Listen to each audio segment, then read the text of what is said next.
Hi, how's it going? I have a question. What makes us buy, believe, and even vote the way we do?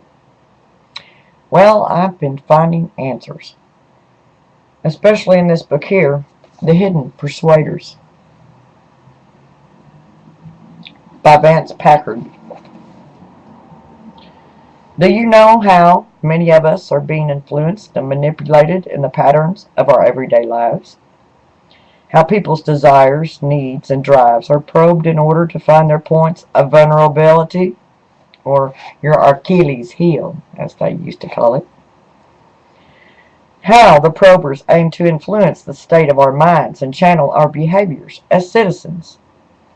That's deceitful, sneaky control of us. How television conditions children to be loyal enthusiasts of a product, whether they are old enough to consume it or not. They're brainwashing our kids, and I suspected that long ago. How both parties merchandise their candidates and issues using the same methods that business has developed to sell goods. My, isn't it funny because I've been to some of the retail stores that I put in an application for, and they took a psychological test for the job, but we don't do that to the candidates for our political office. Could we start thinking about that? It's one of the best books around for demystifying the deliberately mysterious arts of advertising. And this was by Salon. And they've got it right on, because I'll tell you what, I've studied theology and started out with witchcraft and Satanism at the beginning, and the very basis of black magic is built on words. Words do have power, and it's how they're used and perverted, manipulated, or made up to guide people along, whatever they like, and how they can pervert the meaning of it because it was least used is the way that people have practiced their black arts. It's fascinating, entertaining, and thought stimulating. And the brisk, authoritative, and frightening report on how manufacturers, fundraisers, and politicians are attempting to turn the American mind into a kind of catatonic dough that will buy, give, or vote at their command. Originally published in 1957 and now back in print to celebrate its 50th anniversary, The Hidden Persuaders is Vance Packard's pioneering and prescient work, revealing how advertisers use psychological methods to tap into our unconscious desires in order to persuade us to buy the products they are selling. A classic examination of how our thoughts and feelings are manipulated by business, media, and politicians.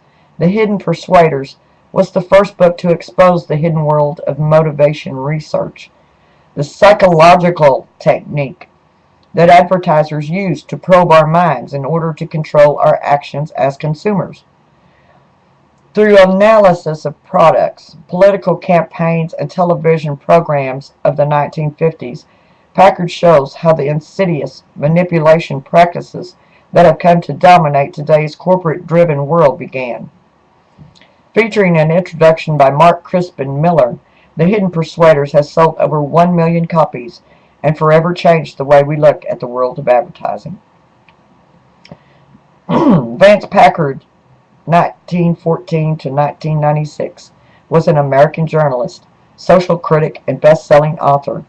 Among his other books were The Status Seekers, which described American social stratification and behavior, The Wastemakers, which criticized planned obsolescence and the naked society, about the threats to privacy posed by new technologies.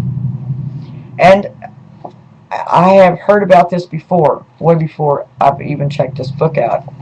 Although I had done a little reading years and years ago about it, with psychologists going into the business of working for corporations, just to know how to make people buy their products. But since then, I've been wondering about that, and after reading this, I realized that the best way you can kind of figure out to a level how your parents were used and manipulated and controlled through many of these things is to think about, what did you learn from your mother? To lie or not to lie? Or from your father? Did he teach you to lie, or did he tell you he'd spank you for lying? Now, these are the kind of things that you might want to think about to see how far they have gone in, into what they've done to our parents. And now that we're getting older, we better find it quick and make sure they don't brainwash our kids.